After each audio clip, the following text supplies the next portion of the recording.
Hoy hablaré de dos peleadores adelantados a su época. Me refiero a Georges St-Pierre y a BJ Penn, que tuvieron dos enfrentamientos. Este combate sucedió en el 2006 y hace poco hice un video de la pelea de Wanderlei Silva contra Chuck Liddell. Ahí mencioné que comparando esa pelea con las actuales noto bastante diferencia y evolución en el deporte. Sin embargo, esto no aplica entre BJ Penn y Georges St-Pierre. BJ era conocido por su jiu-jitsu, pero se miraba que tenía la mano bastante pesada. En una combinación de volado y uppercut aparentemente le fracturó la nariz a St-Pierre. Aparte tenía muy buenos reflejos, como vimos en el clip anterior. Una patada a la cabeza la logró tapar, la otra a la pierna le hizo un check y a la última simplemente la saltó. El primer asalto de esta pelea se podría decir perfectamente que fue para BJ considerando el daño que hizo. Siendo sincero, yo no había tenido la oportunidad de ver las peleas de BJ Penn. Cuando sucedió este combate yo tenía como 10 años. De Georges St-Pierre sí había visto más combates, pero es bueno verlos nuevamente porque los miro con otra perspectiva. Ahora, hablando de este último peleador, todos los que hemos visto artes marciales sabemos lo completo que fue el canadiense. Y literalmente era alguien que te podía hacer de todo. Podía hacer clinch, lucha, jiu-jitsu, striking a la perfección. Y esto último es obvio porque él practicó karate desde niño, pero también con las manos era muy bueno. Tenía un característico jab y aparte el Superman jab. Para mí fue bastante impresionante ver cómo se iba al piso con BJ, considerando, como su mismo apodo lo indica, que es un prodigio en esta área. Hasta los últimos momentos del combate el hawaiano seguía proponiendo y le quería hacer una gogoplata a St-Pierre. Este combate fue una decisión dividida a favor del canadiense, que con las reglas actuales, a pesar del daño en el primer asalto, yo considero que debió haber sido una decisión unánime 29-28 a favor de Georges St-Pierre, pero pues bueno, a final de cuentas ganó. Olvidé mencionarlo, pero ese combate era una eliminatoria para el título peso welter que en ese entonces ostentaba Matt Hughes, y que BJ Penn realmente era un peso ligero subiendo a welter. En mi opinión, yo creo que el hawaiano estaba peleando en su peso natural, y los anunciadores en inglés mencionaban constantemente de que St-Pierre usualmente pesaba 185 libras, que son 15 libras más de la división. En otro video mencioné que St-Pierre era conocido porque en ese entonces casi nadie hacía ese tipo de corte de peso. En su revancha, ahora el canadiense como campeón, las cosas fueron diferentes. La esquina de GSP se puso a estudiar la pelea anterior y se dieron cuenta algo muy importante,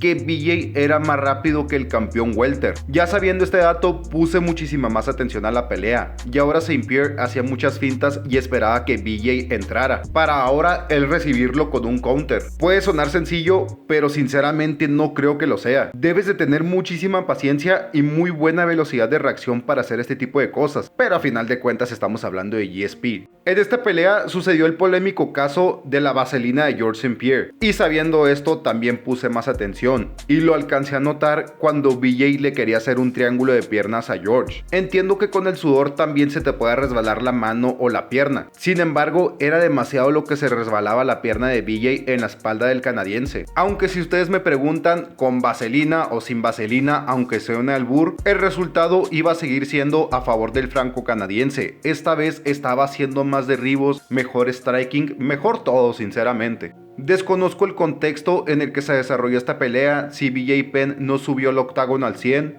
tenía una lesión o fue a corto aviso, o simplemente GSP mejoró demasiado de una pelea a la otra, porque este último se vio más dominante que en la primera y de hecho casi no recibió daño. Aparte le podríamos sumar el corte de peso, a lo mejor en esta pelea en vez de 15 libras cortó 20 o algo por el estilo, desconozco totalmente. Pero esta pelea terminó siendo parada por la esquina del hawaiano. En el cuarto asalto, este último ya se miraba exhausto. En retrospectiva me pongo a pensar que probablemente estas peleas con tanta diferencia de peso fue lo que le causaron un daño cerebral considerable a BJ al final de su carrera. Los mirabas al uno y al otro y era bastante notable que St-Pierre estaba enorme a comparación del hawaiano. La primera pelea fue bastante buena y de hecho mucha gente se puso de pie y aplaudió al final de esta. Sin embargo, en mi opinión, aunque fue una pelea más unilateral, me gustó más la segunda de estos dos. Si no las has visto te las recomiendo bastante y repito, es bastante interesante ver cómo estos dos eran unos adelantados a su momento.